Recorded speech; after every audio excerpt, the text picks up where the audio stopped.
नमस्कार दोस्तों, स्वागत है आपके अपने YouTube चैनल संस्कृत अड्डा पर। दोस्तों, आज की जो वीडियो इसमें हम करने वाले हैं आपके टीएसटी पीएचडी 2024 में होने वाले एग्जामों के लिए महत्वपूर्ण क्वेश्चन। और ये जो क्वेश्चन है आपके यूजीसी नेट के अलावा अगर आप डीटी प्लस भी या अन्य भी एग्ज़ाम की तैयारी कर रहे हैं तो इनके लिए भी यहाँ पर ये महत्वपूर्ण रहने वाले हैं। और इनसे पहले वाली जो वीडियो थी उसमें हमने जो 50 जो इससे पहले के जो महत्वपूर्ण क्वेश्चन हैं उनको किया था। और आज की वीडियो में इससे आगे के जो महत्वपूर्ण 50 क्वेश्चन जहां उनको हम करने वाले हैं, तो एग्ज़ाम की दृष्टि से वेरी वेरी इंपॉर्टेंट है, क्योंकि पहले जो एग्ज़ाम हुए थे इन्हीं में से ही क्वेश्चनों को पूछा जा चुका है। और अगर आप हमारी इनसे पहले वाली वीडियो को अगर आप देखना चाहते हैं तो इसे आप हमारे चैनल के प्लेलिस्ट में जाकर देख सकते हैं। इसके अलावा आप हमारा जो टेलीग्राम ग्रुप है उसे भी आप ज्वाइन कर सकते हैं, क्योंकि वहाँ पर भी हम महत्वपूर्ण जो अपडेट डालते रहते हैं। कई बार क्या है, वीडियो नहीं बनती है तो महत्वपूर्ण जो अपडेट है वो हम ऐसे ही डाल देते हैं। तो उसके लिए आप हमारा जो टेलीग्राम ग्रुप है उसे आप ज्वाइन कर लीजिएगा। तो हमारा जो यहाँ पर पहला जो इसमें क्वेश्चन आया है, तर्क भाषा रीत्या समावास्य प्रत्यक्ष ग्रहते इंद्रिया सन्निकर्ष का। तो इंद्रिया सन्निकर्ष जो है यहाँ पर सन्निकर्ष वाला क्वेश्चन है। तो तर्क भाषा रीत्या समवाय से प्रत्यक्ष ग्रहित है, संयोग है, सुख समय है, विशेषण विशेष्य भाव है या सुख समय है। तो सबसे पहले आपको सन्निकर्ष के बारे में ही पता होना चाहिए, कितने सन्निकर्ष होते हैं और कौन कौन से होते हैं और क्या इनमें कहा गया है, तभी जो आपको क्वेश्चन के बारे में पता लगेगा। तो सन्निकर्ष क्या है? इंद्रियों का वस्तु के साथ संबंध सन्निकर्ष कहलाता है। जब आप किसी भी वस्तु को देखते हैं तो आपके सामने बहुत सारी चीज़ें जो आती है, कैसा उसका रंग है, कैसा उसका आकार है, तो इस तरीके की बहुत सी वस्तुएं ध्यान में आपके आती हैं। तो इंद्रियों का वस्तुओं के साथ संबंध सन्निकर्ष कहलाता है। और जब तक इंद्रियों का वस्तु के साथ संयोग नहीं होता, ज्ञान का उदय भी नहीं होता। क्योंकि जब किसी वस्तु को आप देखोगे तभी तो आपको उसके बारे में पता लगेगा कि कौन से कलर की है, कैसे आकार की है। सन्निकर्ष की बात करें तो सन्निकर्ष जो है यहाँ पर 6 प्रकार का माना गया है, जिसमें संयोग, सुख समय, सुख समेत समय, समय समेत समय और विशेषण विशेष्य भाव सन्निकर्ष। तो इस प्रकार से जो है यहाँ पर 6 प्रकार का सन्निकर्ष माना गया है। अब जो यहाँ पर जो इसमें आया था तो इसमें हमारा सी आंसर है ऑप्शन बी वाला। तो सुख समय जो है यहाँ पर इसको माना गया है। सुख समय क्या है? इंद्रिय का वस्तु से एक माध्यम के साथ संपर्क होना। क्या? इंद्रिय का वस्तु से एक माध्यम के साथ संपर्क, जैसे आँख से घटतव या घड़े के लाल रंग का संपर्क होना। जैसे आपने देखा कि कोई घड़ा है, तब आपके मन में आया कि इसका रंग कैसा है, तो उसमें देखा कि ये घड़ा लाल रंग का है। तो इस प्रकार का जो यहाँ पर संपर्क जो होगा, तो इंद्रिय का वस्तु से एक माध्यम के साथ संपर्क, जैसे आँख से घटतव या घड़े के लाल रंग का संपर्क होना। तो ये तो बात हो गई यहाँ पर सुख समय की। इसके अलावा जो अन्य है, जैसे संयोग सन्निकर्ष क्या होता है? इंद्रिय का वस्तु से साक्षात संपर्क होना, जैसे आँख से घड़े का सन्निकर्ष होना, कोई भी वस्तु जब शुरू में देखते हैं। और उसके बाद सुख समय हो गया, इंद्रिय का वस्तु से एक माध्यम के साथ संपर्क, जैसे आँख से घटतव या घड़े के लाल रंग का संपर्क होना।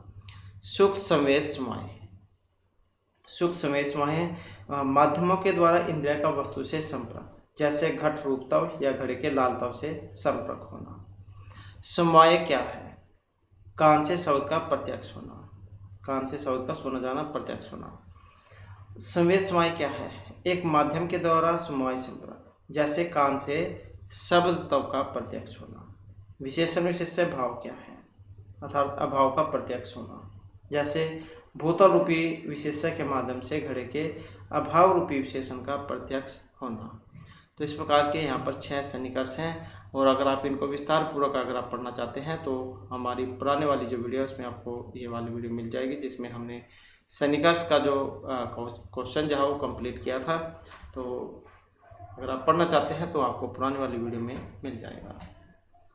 इसके बाद आ जाता है नेक्स्ट क्वेश्चन। हमारा क्वेश्चन है कि वेदांत सारम सारम सगुण ब्रह्मा विषय मानस व्यापार रूपाणी कर्माणि निम्नलिखितेषु कानि भवन्ति? काम्य कर्माणि, नित्य उपासना या साध्य कर्माणि? तो वेदांत सार के अनुसार आचार्य जो सदानंद है इनके द्वारा रचित है वेदांत सार। तो इनके अनुसार जो इसमें जो यहाँ पर माने गए हैं, जो ऑप्शन सी में आए हैं, तो कौन से हैं? उपासना कर्माणी। तो सदानंद इनके द्वारा रचित है वेदांतसार। तो इसमें जो है ये जो इसके आधार पर सगुण ब्रह्म में दीर्घ काल तक मनोवृत्ति को स्थिर करने के लिए किए जाने वाले सांडिल्य विद्यादि कर्म उपासना कहे गए थे। तो सगुण ब्रह्म विषय मानस व्यापार रूपाणी कर्माणी उपासना कर्माणी। नेक्स्ट आ जाता है यहाँ पर जीव ब्रह्म ऐक्यम शुद्ध चैतन्य परमेयम इत्ययम अनुबंध है कथम, अधिकारी संबंध विषय या फिर प्रयोजन। तो जीव ब्रह्म ऐक्यम शुद्ध चैतन्य, और ये जो है विषय के बारे में है। इसमें क्या है, जो चेतन अंश है इनके द्वारा जीव और ब्रह्म की एकता का प्रतिपादन वेदांत का विषय है। तो ये विषय के बारे में है। इसके बाद आ जाता है समष्टि ज्ञानोपेतम चैतन्यम किम भवति। एक होता है समष्टि और एक होता है व्यष्टि। तो यहाँ पर जो समष्टि है, तो समष्टि ज्ञानोपेत जो चैतन्य जो है यहाँ पर ये ईश्वर को माना गया है, और इसमें जो सी आंसर है ऑप्शन रहेगा बी वाला। नेक्स्ट आ जाता है अतत्व तो अन्यथा प्रथा किम उच्यते। विकार है शब्द विवर्त या अनुभवित चैतन्य। अतत्वतो अन्यथा प्रथा किम उच्यते, और इसको कहा गया है विवर्त है, जो यहाँ पर ऑप्शन बी में दिया गया है।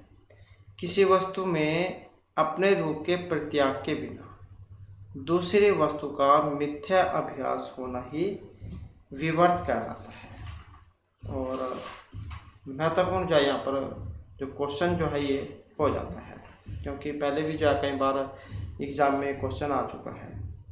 तो अतत्व तो अन्य प्रथा विवर्तिति उद्धरित है। तो यहाँ पर जो है ये अध्यारोप का जो अपवाद है उसका क्वेश्चन है। इसमें आपने जो एक श्लोक के माध्यम से पढ़ा होगा, सह तत्व तो अन्यथा प्रथा विकार इति उद्धरित है, और अतत्व तो अन्यथा प्रथा विवर्तिति उद्धरित है। कि जो है यहाँ पर भ्रांति जो होती है, जैसे आप अंधेरे में रस्सी को सांप समझ लेते हैं, तो भ्रांति में रस्सी के स्थान में प्रतीत होने वाला सर्प केवल रस्सी ही होता है और इससे भिन्न कुछ नहीं। वैसे ही अज्ञान और उसके कारण ब्रह्म में प्रतीत होने वाला अवस्तुभूत समस्त प्रपंच का केवल वस्तु रूप में रह जाना ही अपवाद है, और किसी वस्तु का वस्तुतः अन्यथा दूसरे रूप में प्रकट होना विकार कहा गया है, और मिथ्या रूप से अर्थात ऊपर से दूसरे रूप में प्रतीत होना ही विवर्त कहा गया है। तो यह है विवर्त। जैसे अंधेरी रात में रास्ते में पड़ी हुई रस्सी को सांप समझकर कोई व्यक्ति चौंक कर दूर भागे तो रस्सी में झूठ मूठ प्रतीत होने वाला सांप तो अध्यारोप है, और दीप के प्रकाश में उसे रस्सी देखने वाला कोई दूसरा इस प्रतिमान सांप को मिथ्या बताकर रस्सी होने का ज्ञान करा दे तो यही मिथ्या सर्प के खंडन के साथ रस्सी का प्रतिष्ठापन अपवाद है, और प्रतीयमान वस्तु का खंडन ही अपवाद है।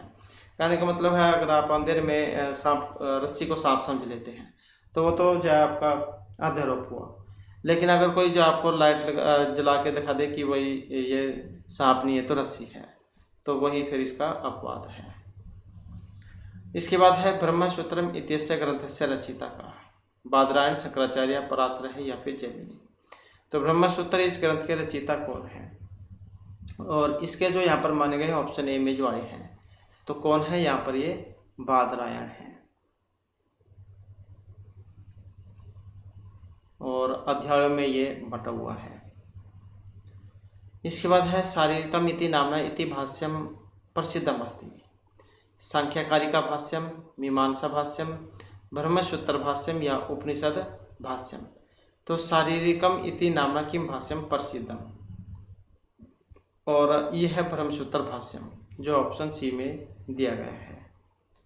और ब्रह्मसूत्र को अनेक नामों से जाना जाता है, जिसमें वेदांत सूत्र आ जाता है, शारीरिक सूत्र, बादरायण सूत्र, उत्तर मीमांसा सूत्र। तो इस प्रकार से अनेक नामों से इन्हें जाना जाता है। नेक्स्ट है दृष्टवद अनुसर्विक है इत्यस्मिन् संख्याकारिका प्रयोग है, अनुसर्विक है इत्यस्य पदस्य का अर्थ है दृष्टवद अनुसर्विक है। तो अनुसर्विक इसका मतलब श्रुति ही, स्मृति ही, वेदांगम या पुराणम।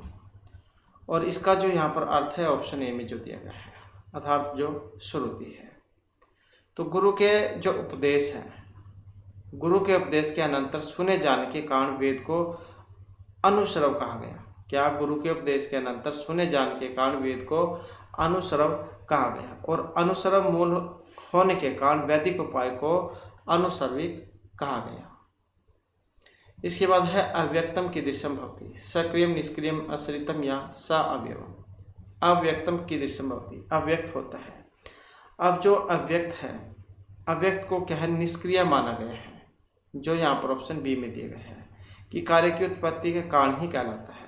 कार्य की उत्पत्ति कारण ही कहलाता है, जिस प्रकार दूध से दही बनता है, तो यही अव्यक्त है।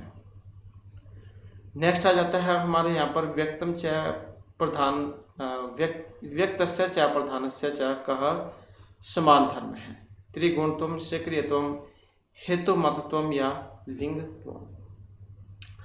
अब यहाँ पर इनमें देखें तो ऑप्शन है हमारा ए वाला, तो व्यक्तस्य च प्रधानस्य च का समान धर्म है, तो यह है त्रिगुणत्वम। तीन गुण जो यहाँ पर बात हुई है, जिसमें सुख दुख और मोह ये आ जाते हैं। नेक्स्ट आ जाता है सांख्य दर्शन अनुसारम त्रिगुण विपर्यात किम सिद्ध्यति। सांख्य दर्शन जो है इसके अनुसार त्रिगुण विपर्यात इससे सिद्ध होता है।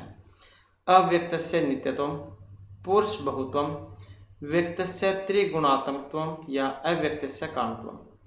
तो सांख्य दर्शन के अनुसार त्रिगुण विपर्यात इससे सिद्ध होता है, और इससे जो ऑप्शन बी में दिया गया है पुरुष बहुत्वम।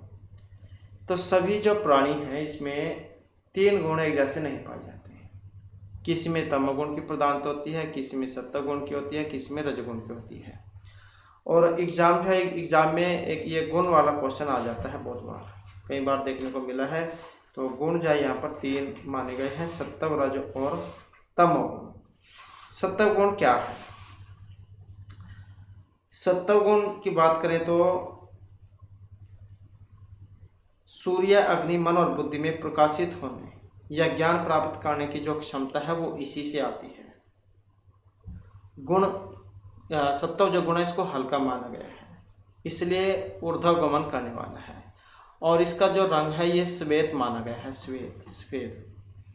और जो दूसरा गुण है रजस, अशुद्धि का प्रतीक इसको माना गया है।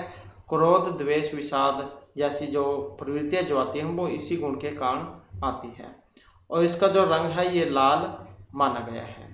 और तीसरे अगर हम गुण की बात करें तो ये तमोगुण है। तीसरा जो गुण है वो तमोगुण है, और मोह को पैदा करने वाला है। प्रमाद, आलस्य और मूर्छा इसी के कारण आती है, और ये भारी भी है और इसलिए अधोगामी है। और इसका जो रंग है ये काला होता है, तो काले कलर का होता है। सत्वगुण सफ़ेद और तमो लाल, और जो ये रज जो गुण है लाल और तमोगुण काला है। तो इस प्रकार के तीन गुण इनके यहाँ पर ये कलर हैं। इसके बाद फिर नेक्स्ट आ जाता है अध्यस्ता नाम केन से कस्य संबंध है। तो यहाँ पर किसका किसके साथ संबंध है, तो जिसका भी आपको पहले पता हो उसके साथ आप मिलान करके यहाँ पर देख सकते हैं। और इनमें अगर हम देखें तो यहाँ पर जो आंसर ऑप्शन बनेगा ए वाला है। तो मिथ्या ज्ञान तद्रूपम अप्रतिष्ठितम जो है इसका संबंध विपर्य जो है इससे माना गया है। इष्ट देवता संप्रयोग है का संबंध स्वाध्याय से है। अनुभूति विषय संप्रमोश है, इसका जो संबंध है ये स्मृति से हो जाएगा। और सर्वभौमा महावर्तम जो है इसका संबंध जो एक बच गया या। तो इस प्रकार से जो है यहाँ पर इनका ये मिलान होगा। नेक्स्ट है यहाँ पर एक जो यहाँ पर गद्यांश जो है यथा मधुकर राजा मक्षिका। तो ये जो यहाँ पर आया है ऐसा व्याख्या कस्य योग अंगस्य व्यास भाष्य रूपे भाष्य अनुसार है। तो योग अंग की व्यास भाष्य के अनुसार तो ये प्रत्याहार, धारणा, ध्यान, समाधि, ब्रह्मचर्य, तो इनमें से किसकी है, किसके बारे में है ये। और इनमें जो यहाँ पर माना गया है ऑप्शन ए में जो दिया गया है। तो योग जो 8 अंग जो है ये माने गए हैं। तो योग के कितने अंग हैं? 8। तो यहाँ पर जो इसमें माना गया है ऑप्शन ए वाला हमारा रहेगा, प्रत्याहार आ जाता है। तो तो इंद्रियों का अपने विषयों के साथ सन्निकर्ष न होने पर चित्त के समान हो जाना ही प्रत्याहार है। जैसे ये मधुकरज है भौरा, इसके उड़ने के पीछे जो मक्खियाँ वो उड़ जाती हैं और बैठने के साथ ही बैठ जाती हैं। तो वैसे चित्त के निरोध के पीछे इंद्रियां भी निरुद्ध हो जाती हैं। तो यहाँ पर जो योग के 8 अंग आए थे, 8 अंग कौन कौन से होते हैं? यम, नियम, आसन, प्राणायाम, प्रत्याहार, धारणा, ध्यान, समाधि। यम को कहा गया है संयम, नियम को पालन करना, आसन योग मुद्राएं, प्राणायाम सांसों पर नियंत्रण होना, प्रत्याहार इंद्रियों को वापस लेना, धारणा एकाग्रता होना, ध्यान क्या देते हैं, और जो समाधि है जैसे प्राचीन समय में ऋषि मुनि जो होते थे वो समाधि लगाकर जो है अपनी तपस्या करते थे। तो इस प्रकार से तो यह योग के 8 अंग हैं। और यहाँ पर जो भंवरे का जो उदाहरण ये दिया गया है मधुकरज वाला, तो ये प्रत्याहार का है। नेक्स्ट आ जाता है यहाँ पर योग दर्शन से व्यास अनुसार चित भूमि नाम समुचित कर्म अस्ति। तो इनका जो यहाँ पर सही जो कर्म है वो आपने बताना है। और यहाँ पर जो इनमें सही कर्म जो है ऑप्शन बी में जो दिया गया है, क्षिप्तम, मूढ़म, विक्षिप्तम, एकाग्रम और निरुद्धम। तो इस प्रकार से जो यहाँ पर ये बताए गए हैं, क्षिप्त, मूढ़, विक्षिप्त, एकाग्र और निरुद्ध। तो ये 5 जो है चित्त भूमि मानी गई है। चित्त भूमि नाम समुचित कर्म, तो 5 जो है चित्त भूमि मानी गई है, क्षिप्त, मूढ़, विक्षिप्त, एकाग्रम और निरुद्धम। इसके बाद है जैन दर्शन अनुसार निम्न अंकित सप्त विगिन्य ऐसा समुचित कर्म है कास्ति। तो जैन दर्शन या उनके अनुसार इनका जो सही जो कर्म है आपने बताना है, जो 7 है, 7 विगिन्य।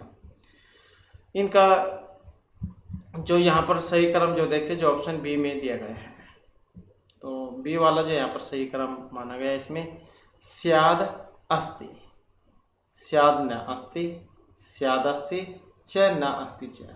स्याद वक्तव्य है, स्याद च अस्ति च वक्तव्य है, स्याद न अस्ति च अवक्तव्य है, स्याद च अस्ति च न अस्ति च वक्तव्य है। स्याद अस्ति क्या है? इसका मतलब है संभवतः इसमें सापेक्ष सत्ता है। स्याद न अस्ति, इसमें सापेक्षिक सत्ता नहीं है। स्याद अस्ति च नास्ति च, न अंशतः है और न अंशतः है नहीं है, मतलब ना तो है ना नहीं है। स्याद वक्तव्य है, यह किसी अंश में अवर्णनीय है। और स्याद च अस्ति,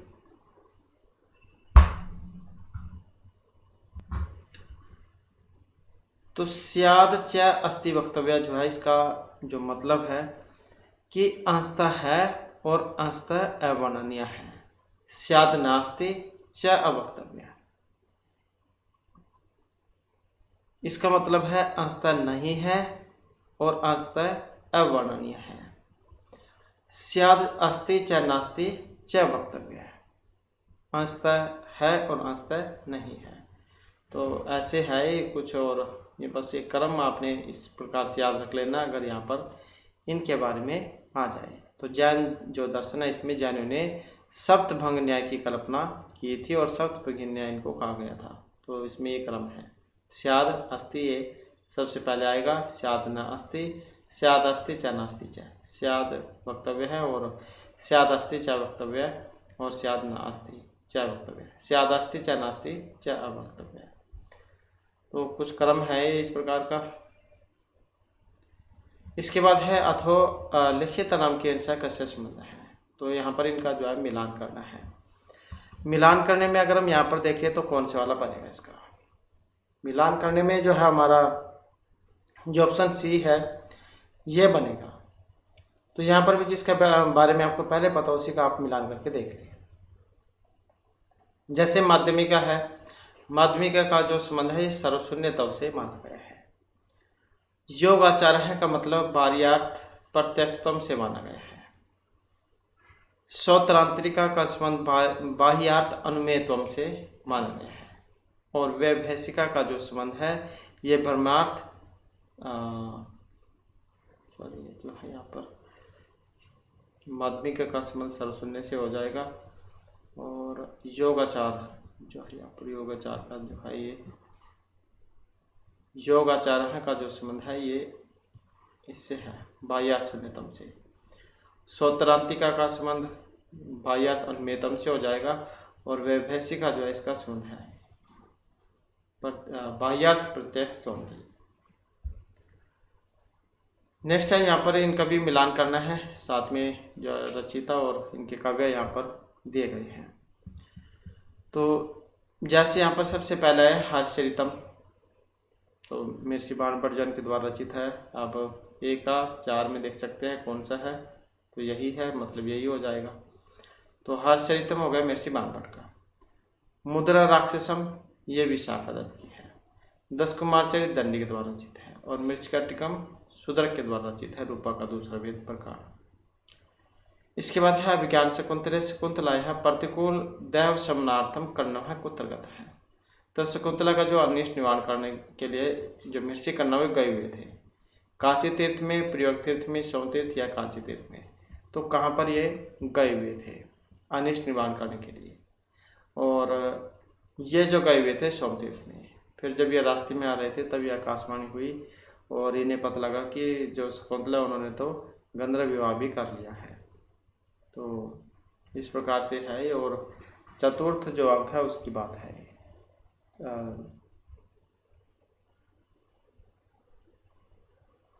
तो इसमें जब दुर्वासा ऋषि जो है ये शकुंतला को श्राप दे देते हैं,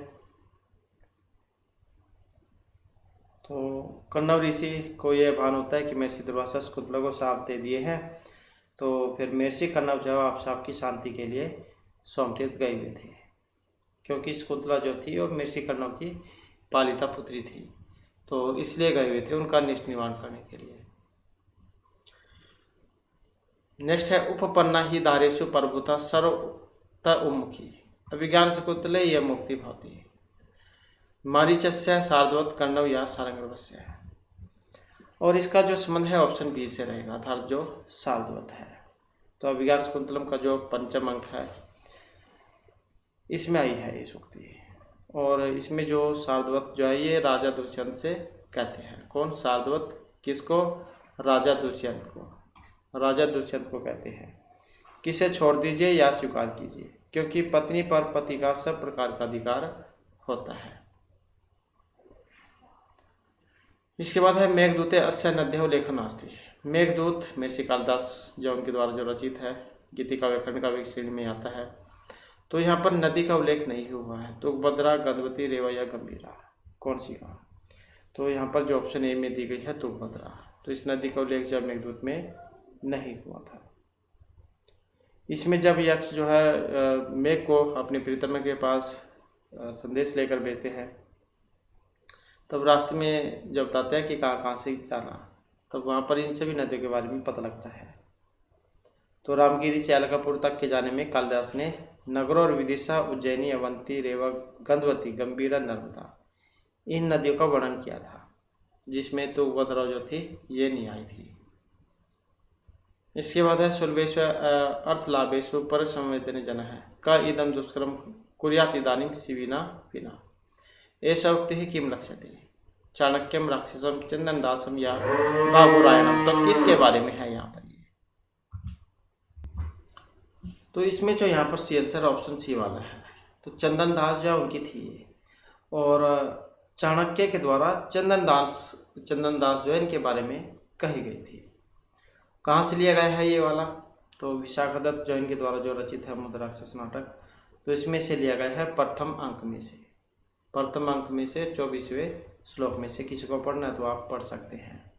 तो इसमें जो चाणक्य जो है इन्होंने कहा था, चाणक्य जो है अपने मन में कहते हैं कि धन्य हो चंदनदास, धन्य हो। दूसरे की वस्तु को समर्पित कर देने पर, राज प्रसाद आदि सिद्धियों के सुलभ होने पर भी राजा शिवी के अतिरिक्त तुम्हारे समान कौन ऐसे दुख पूर्वक किए जाने वाले कार्य को कर सकते हैं।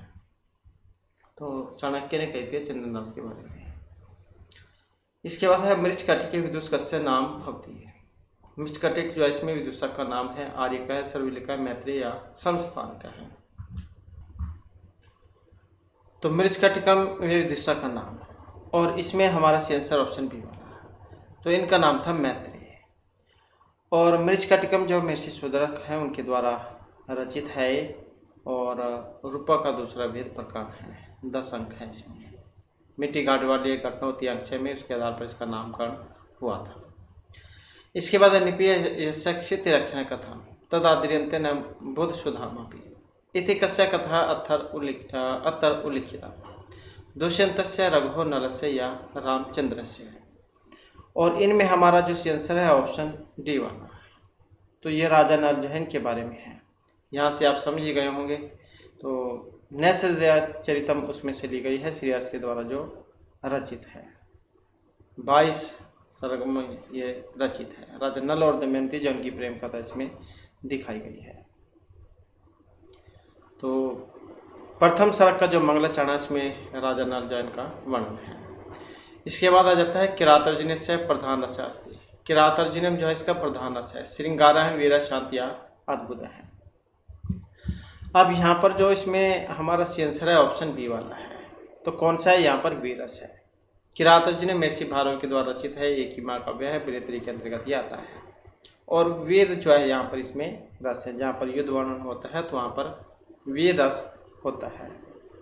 और बृहत्तरी जो उसके अंतर्गत आता है और 18 सर्गों में है ये। इसके बाद है वेणी संहारे दुर्योधन से कंचुकी होती। वेणी संहार में दुर्योधन जो है इनके कंचुकी हैं। तो ये विनयधर हैं, जयंधर हैं, रुधिर प्रिय है या सुंदरक हैं। और इसमें हमारा आंसर ऑप्शन ए वाला है। तो कौन है? विनयधर है। तो वेणी संहारम नाटक के प्रणेता है भट्टनारायण, कन्नौज के निवासी थे और इसमें दुर्योधन के कंचुकी थे विनयधर। इसके बाद अर्पणम स्वस्य वाक्यार्थे परस्य अन्वेषित थे उपलक्षण हेतु तव आदेश साहित्य दर्पण अनुसार है रिक्त स्थान पूजा लक्षण लक्षणा उपदान लक्षणा सारोपलक्षणा या साध्यावसान लक्षणा अर्पणम स्वस्य वाक्यार्थे परस्य अन्वय सिद्ध। अब यहाँ पर जो इसमें माना गया है ऑप्शन ए जो है अर्थात लक्षण लक्षणा। तो कहाँ से लिया गया है? आचार्य विश्वनाथ जैन के द्वारा जो रचित है साहित्य दर्पण 10 परिच्छेदों में जो है। तो इसका जो द्वितीय परिच्छेद है इसकी 7वीं कारिका में लक्षण लक्षणा के बारे में बताया गया था। वाक्यार्थ में दूसरे के अन्वय की सिद्धि के लिए जब कोई शब्द अपने मुख्यार्थ का प्रत्याग कर किसी दूसरे अर्थ का उपलक्षण ग्रहण कर लेता है तो उसे जो है लक्षण लक्षणा कहते हैं। जैसे गंगायाम घोष है, इसका बाद होकर हमने इसका अर्थ जाना था कि गंगा के किनारे पर घर है, क्योंकि गंगा जो होती है उसमें घर नहीं बन सकता। इसके बाद है नेक्स्ट में आ जाता है। यहाँ पर इनका भी आपने मिलान जो है करना है और मिलान करने में वैसे ही जिसका भी पहले पता उसी का आप एक बार मिलान करके देख सकते हैं। तो यहाँ पर जो इसमें ऑप्शन बी जो आया है इसको माना गया है 3 4 2 1 या 1 2 3 और 4। तो आसन से यद अग्निम तद इदम स्पर्शमम रत्नम। तो इसका जो संबंध है ये मृच्छकटिकम जो है इसमें से ये जो अभिज्ञान शकुंतलम, हाँ 3 4 2 और 1 है ना, हाँ तो ये जो अभिज्ञान शकुंतलम जो है इसमें से ली गई है। अभिज्ञान शकुंतलम अलप क्लेशम मणम दारिद्र्यम अनंतकम दुखम। तो इसका जो संबंध है ये मृच्छकटिकम से है। तो ये है मृच्छकटिकम से। गजेंद्र नरेंद्र चाहे प्राय सिद्धांति दुखती है, चाहे राजा प्रजा चाहे जीव जंतु है या राजा है तो दुख पीड़ा तो सभी को होती है। तो ये जो है मुद्राक्षसम जो है इसमें से दी गई है। अन्य जठिति घटति विधिर अभिमतम अभिमुखीभूत है। तो इसका जो संबंध फिर जो एक बच गया यहाँ पर रत्नवाली का जो नाटिका है इसमें से ली गई है। रत्नवाली नाटिका जो श्री हर्ष के द्वारा रचित है। नाटिका जो होती है उसमें 4 अंक होते हैं। नेक्स्ट क्वेश्चन आ जाता है हमारा लोहेभ्य कठिन तरह खलुषण ही मया बंधन पासा इतिहास रीते कस्य मनसी समझाया। संसार जो होता है उसमें जो प्यार का बंधन होता है वो इतना अधिक कठिन माना गया है, मतलब इतना ज़्यादा कड़ा माना गया है कि इतना तो लोहे की जो कह सकते हैं कि संगल जो होती है वो भी नहीं होती है। तो इतिहास रीते कस्य मनसी समझाया था। राज्यवर्धन से प्रभाकर वर्धन से कुरंग या हर्षवर्धन से। और यहाँ पर जो इसमें माना गया था जो ऑप्शन डी में दिए गए हैं, तो ये थे हर्षवर्धन। तो यहाँ पर जो है इसमें हर्षवर्धन के द्वारा देखे गए सपन का चित्रण किया गया है और उनके मन में एक विचार आया था कि संसार में लोहे से भी कठोर अत्यधिक स्नेह से युक्त बंधन पास होता है। क्या देते हैं ना कि गाली दे देते हैं जैसे माँ की, तो हंसी मजाक में क्या देते हैं वैसे ही। तो इस प्रकार से जब देखें तो यहाँ पर जो प्यार का जो बंधन होता है वो ज़्यादा अधिक मजबूत माना गया है लोहे की जंजीरों से भी। श्री हीरा शुश्रूषवे जितेंद्रिय च मामल देवी चायम इति वार्ता केंच बनता। श्री हीर और मामल देवी, तो ये यहाँ पर माता पिता हैं और इनमें से किन के हैं? मागेन 12वीं श्रीहर्ष से कलता से। तो इनका जो संबंध है श्रीहर्ष से है, जो यहाँ पर ऑप्शन सी में दिए गए हैं। तो श्रीहीर पिता जैसे और मामल देवी माता, तो ये इनके माता पिता थे। इसके बाद है स भालासित वपु सचतुर्भुज मुखेन पूर्ण इंदु भी त्रिलोचन है। इति शिशुपाल से पदार्थ केंच बनता है। तो शिशुपाल वध जो इसमें आया है मिर्ची माँ के द्वारा जो रचित है 20 सर्गों में है। तो इसका संबंध शिशुपाल नारद श्री कृष्ण या राम ने, और इसका जो यहाँ पर संबंध है ये शिशुपाल से है, शिशुपाल है। और महाभारत का जो सभा पर्व है उसमें से लिया गया है। प्रथम जो सर्ग है इसमें 70 श्लोक है। कई बार आ जाते हैं प्रथम सर्ग में श्लोक संख्या कितनी है, तो 70 श्लोक है इसमें। शिशुपाल का वर्णन है और वे जो शिशुपाल जो थे बाल्यावस्था में 4 भुजा वाले, मुख से पूर्ण चंद्रमा के समान और 3 नेत्र वाले थे। तो सह बाल आसित वपुषा चतुर्भुज है मुखेन पूर्ण इंदु भी त्रिलोचन है। तो 4 भुजा वाले, मुख से पूर्ण चंद्रमा के समान और 3 नेत्र वाले थे। इसके बाद है वैदेही बंध है हृदय विदद्रहे रघुवंश से अस्मिन पद्यांश से वैदेही बंधु भवति लक्ष्मण भरत राम या प्रभु। तो यहाँ पर जो इसमें आए हैं जो ऑप्शन सी में दिए गए हैं, तो ये राम है। रघुवंश महाकाव्य में से ये ले गए, यहाँ से देख सकते हैं आप। महर्षि कालिदास के द्वारा जो रचित है महाकाव्य की श्रेणी में आता है ये, और 19 सर्गों में है और 1569 इसमें श्लोक है। तो 19 सर्ग 1569 इसमें श्लोक है। इसमें जो 14वां सर्ग है रघुवंश महाकाव्य में, जो 14वां सर्ग है इसका जो 33वां श्लोक जो इसमें आया था, तो इसमें वैदेही के ऊपर लगाए गए कलंक की बात सुनकर राम के हृदय में शोक की लहर वैसी ही फैल गई थी जैसे कि हथौड़े की चोट से तपा हुआ लोहा फैल जाता है। मतलब इतनी ज़्यादा गहरी चोट पहुंची थी। इसके बाद है कवि मीमांसोक्त अनुसार पूरा पुत्र यंती सरस्वती कुत्र तपस्यमास विंध्य गिरो तुषार गिरो मेरु या सहर गिरो। तो कवि मीमांसा कथा अनुसार अब यहाँ पर अगर इनमें देखें तो ऑप्शन है हमारा बी वाला, तो ये तुषार गिरो है। श्री राजशेखर विरचित काव्य मीमांसा में सरस्वती ने तुषारगिरी पर तपस्या की थी। तो ये जो है यहाँ पर सी आंसर इसका माना गया है। इसके बाद जगन्नाथ मते काव्यम कतिविधम भवति। पंडित राज जो जगन्नाथ हैं के अनुसार काव्य होता है द्वि त्रि चतु या पंचविधम। तो यहाँ पर अगर हम देखें तो ऑप्शन है हमारा सी वाला।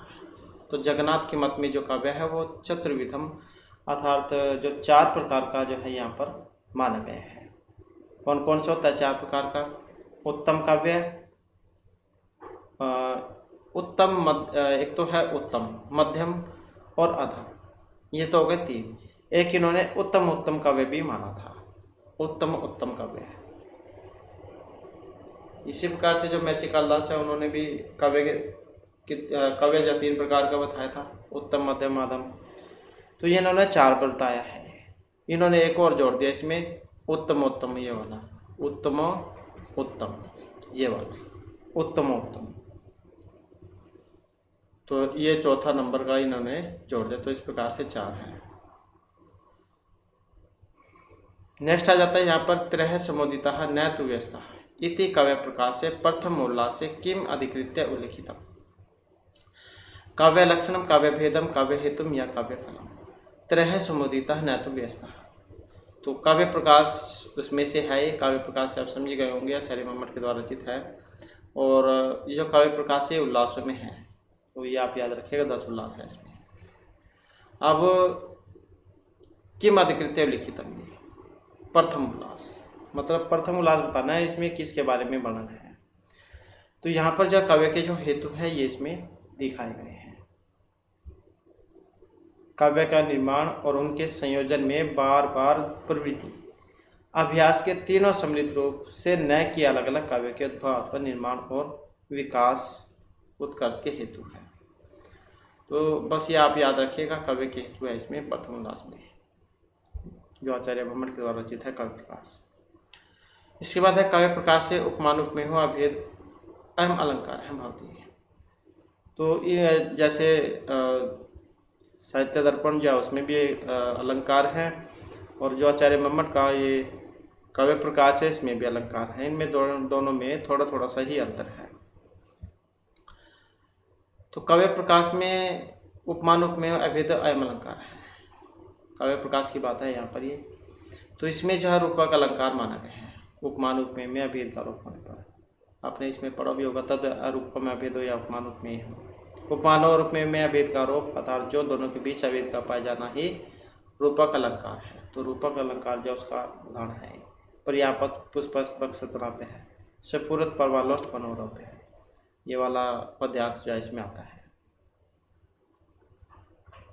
नेक्स्ट जो है हमारा यहाँ पर रहेगा आंसू का नाट्यवृत्ति न भवती, अभिधा आरवटी सातवती या भारती।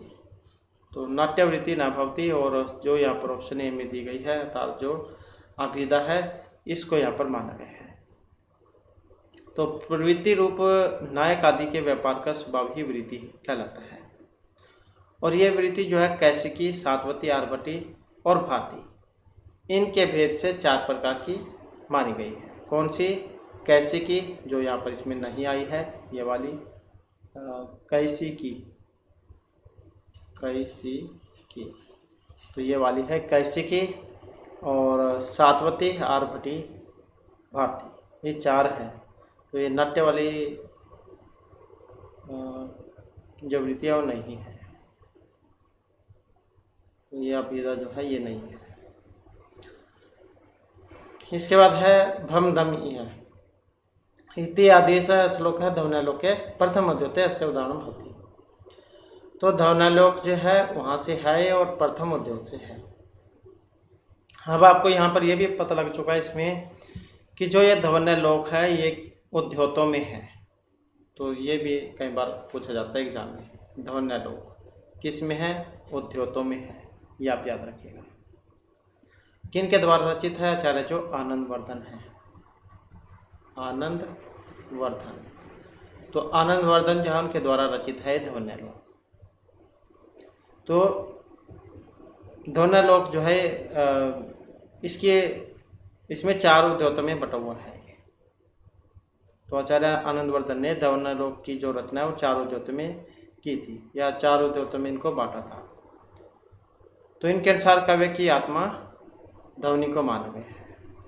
काव्य से आत्मा ध्वनि, इनका लक्षण भी है काव्य से आत्मा ध्वनि, कई बार एग्जाम में ये पूछा भी जाता है। तो यहाँ पर जो इसमें आया था, जो ऑप्शन बी में दिया गया है, वाच्य विधि रूपे प्रतिषेध रूपस्य। इसके बाद है 10 रूपकता है ऋक् स्थानम पुर्यात्। तो यहाँ पर इसमें फिल करना है क्या होगा, काव्य प्रांगमुखाय, नाट्य, शास्त्र या स्वाद प्रांगमुखाय। अब इसमें जो यहाँ पर जो माना गया है ऑप्शन डी में जो आया है स्वाद उपरांग मुखाय, और ये भी धनंजय जो है उसके द्वारा जो रचित है 10 रूपक। यहाँ से भी आप देख सकते हैं 10 रूपक में से है, और आचार्य जो धनंजय है उनके द्वारा रचित है 10 रूपक।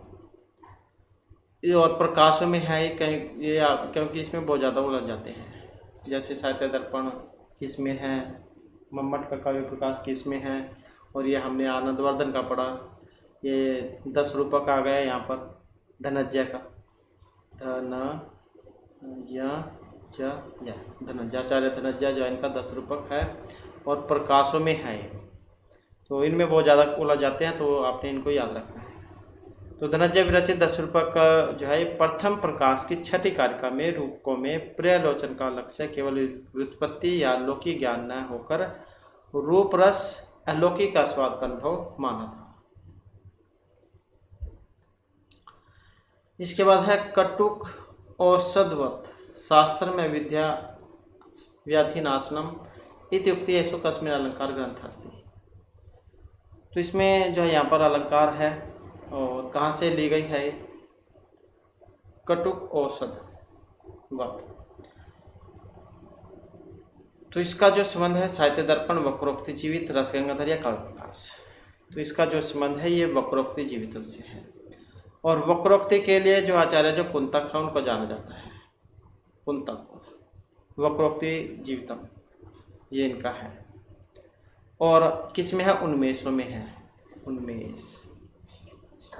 तो इसका प्रथम उन्मेष में प्रयोजन की दृष्टि से शास्त्र को कड़वी औषधि के समान अज्ञान रूपी रोग का निवारक माना है और काव्य को अमृत के समान मधुर औषधि माना है। जैसे आपको कोई बीमारी हो जाती है तब आप दवाई डॉक्टर के पास जाते हैं दवाई लेने, और डॉक्टर जो आपको कड़वी दवाई दे देता है, जो कड़वी जो होती है वो ज़्यादा असरकारक होती है, और काव्य को अमृत के समान मधुर माना गया है। तो यहाँ पर जो है कड़वी औषधि के समान अज्ञान रूपी रोग का निवारक इसको माना गया है। शास्त्र को कड़वी औषधि के समान अज्ञान रूपी रोग का निवारक माना गया है। तो वक्रोक्ति जीवितम जास में से है ये, और आचार्य कुंतक के द्वारा जो रचित है, और वक्रोक्ति के लिए इनको जाना जाता है। इसके बाद है सुकिम कांडम रामायण नास्ति। रामायण जो है कांडों में थी, कांडों की संख्या जो है इसमें 7 थी। अब इनमें एक नहीं है, बालकांड, अयोध्याकांड, अरण्य, किष्किंधा, सुंदर युद्ध, उत्तरकांड। तो इस प्रकार से था ये। तो जो यहाँ पर सीता कांड जाए कोई कांड नहीं था, तो इसी कारण से हो जाएगा। 7 कांडों में है ये रामायण, 24,000 इसमें श्लोक हैं। महर्षि वाल्मीकि के द्वारा रचित है, 30 छंद में है, और आदि कवि उनको कहा गया है, और रामायण को आदि काव्य है। नेक्स्ट आ जाता है हमारा अस्य महापुराणेषु गणम नास्ति। महापुराणों में नहीं है पदम, ब्रह्मा, विष्णु या आदि पुराण। जैसे महाभारत में 18 पर्व है, इसी प्रकार से पुराण 18 है, उपपुराण 18 है।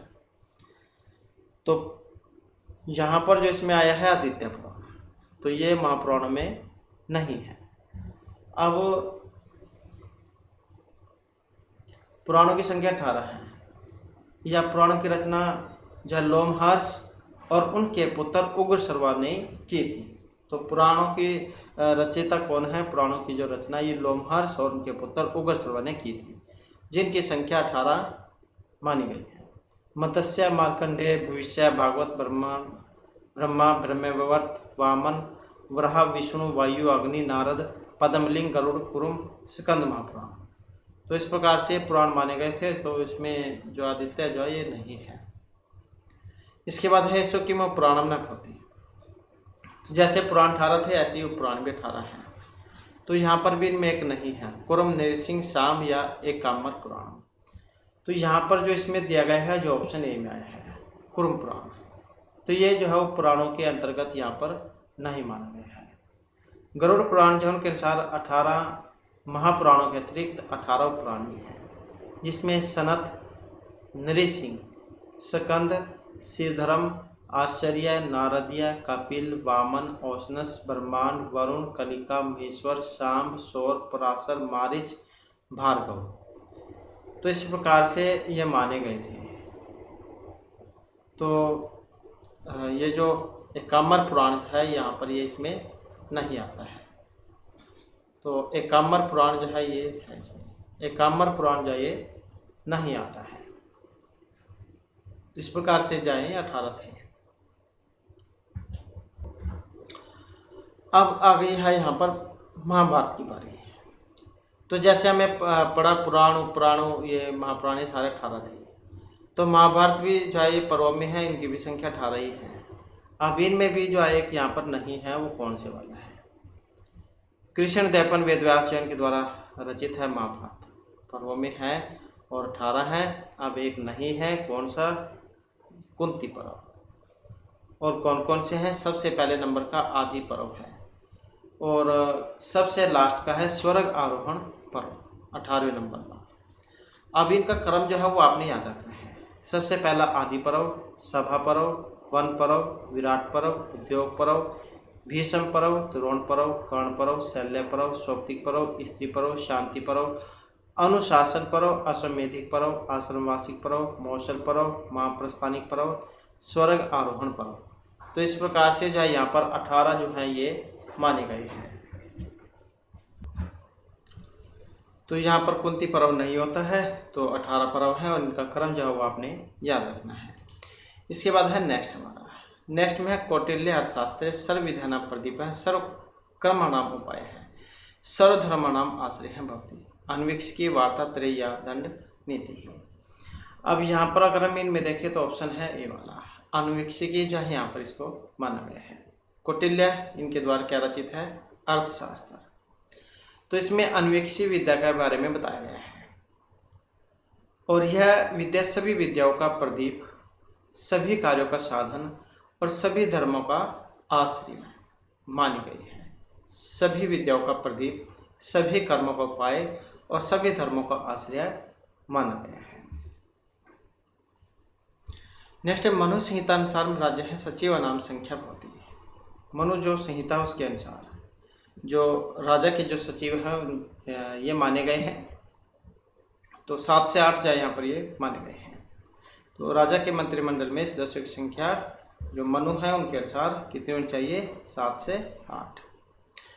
नेक्स्ट आ जाता है यहाँ पर तमसा भूरूपेण वेष्टिता क्रम हेतु न अंतः संज्ञा भवन्ति एते सुख दुखम समन्विताः इति मनुवचनम केन संबद्धम उद्भिद अंडज स्वेदज या जरायुज। तो यहाँ पर जो मनु जो है उनके अनुसार, मनु के वचन थे उनके अनुसार जो है यहाँ पर उद्भिद जो है इसमें माना गया था। उद्भिद क्या है? जो इस संसार में जो उत्पत्ति जो मानी गई वो 4 प्रकार से मानी गई है। तो जैसे एक तो है उद्भिद, जैसे पेड़ पौधे उत्पन्न होते हैं तो बीज से उत्पन्न होते हैं, भूमि से। एक होता है अंडज, जो जैसे पक्षी वगैरह होते हैं अंडे से उत्पन्न होते हैं। एक जरायुज है मनुष्य से उत्पन्न होता है और एक स्वेदज है पसीने से उत्पन्न होते हैं, जो लिखा जो भी। इस प्रकार से 4 प्रकार की उत्पत्ति यहाँ पर बताई गई थी। तो मनु के अनुसार क्या है? पृथ्वी को छेद कर उत्पन्न स्थावर उद्भिज कहलाते हैं, जिनमें कुछ बीज बोने से उत्पन्न होते हैं, कुछ शाखा काट कर लगाने से होते हैं, फल के पकने पर जिनका पौधा नष्ट हो जाता है और जिनमें बहुत फल फूल लगते हैं। तो वे लौकी सेम चना आदि जीवन अवधि कहलाते हैं। और भूमि से वृक्ष आदि के सहारे चरने वाले सब बीज बोने तथा टहनी लगाने से उत्पन्न होते हैं। ये सभी अनेक प्रकार के दुख देने वाले पूर्व जन्म के पाप के कारण तमोगुण से तथा भीतर चेतना के कारण के सुख दुख का अनुभव करने वाले होते हैं। तो यहाँ पर ये उद्भिज के बारे में बताया गया था। क्या पेड़ पौधों की जो उत्पत्ति है वो अलग अलग तरीके से होती है। कुछ जो है कलम लगाने से हो जाती है, कुछ बीज लगाने से होती है, कुछ अलग अलग तरीके से जो यहाँ पर इसके ये माने गए हैं। इसके बाद है यहाँ पर श्रीमद्भगवद गीतायाम कर्म योग है कथम अध्याय। तो कर्म योग कौन सा अध्याय है? यहाँ पर श्रीमद्भगवद गीता जो है महाभारत से ली गई है, भीष्म पर्व में से। अब 18 ये भी अध्यायों में ही हैं और इसमें जो ये कर्म योग जो अध्याय है कौन से नंबर का है? तो यहाँ पर जो इसमें माना गया है 3 नंबर का। तो 3 अध्याय जो है इसका नाम है। तो इसमें भगवान जो श्री कृष्ण है इन्होंने अर्जुन को गीता का उपदेश दिया था।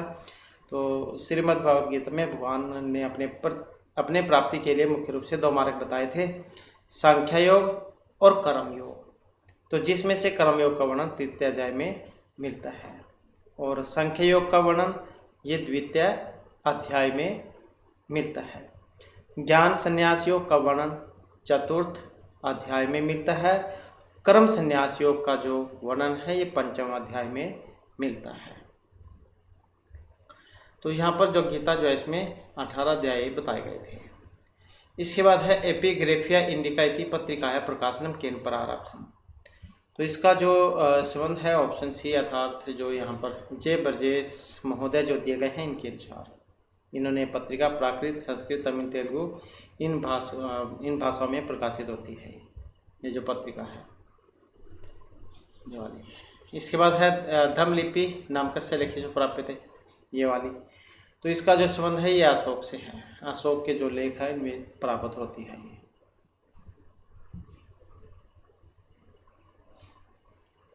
नेक्स्ट क्वेश्चन है हमारा यहाँ पर भारतवर्षे दान लेखा नाम उत्कीर्णम भौलेन कस्मिन धातु कृतम। तो इसका जो लेख है ये ताम्र धातु में हुआ है। भारतवर्ष में दान लेख उत्कीर्णम तो ताम्र धातु में हुआ है। तो इस प्रकार से जो हमारी क्लास में महत्वपूर्ण क्वेश्चन थे और नेक्स्ट वीडियो इसमें फिर हम आपके लिए नए जो महत्वपूर्ण क्वेश्चन हम लेकर आएंगे। और हमारे साथ अंत बनाने के लिए धन्यवाद।